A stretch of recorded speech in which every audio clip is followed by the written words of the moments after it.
And you want to make sure you ask questions. A lot of people do Facebook Live or they do Periscope, and they do it as if it's not live.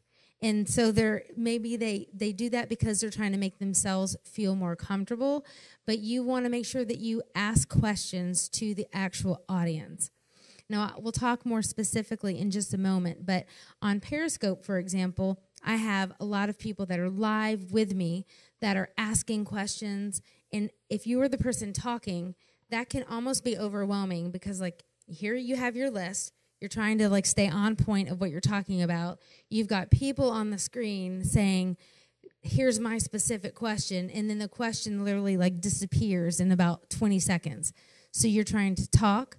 You're trying to read the comments. You're trying to engage with what they're saying, and you're trying not to sound like you have ADD because you're like, what on earth did they just say? Where was I? So if you have a piece of paper, not a script, but just like, here are my 3 talking points. In case I stop to answer this person's question, okay, here are my bullet points.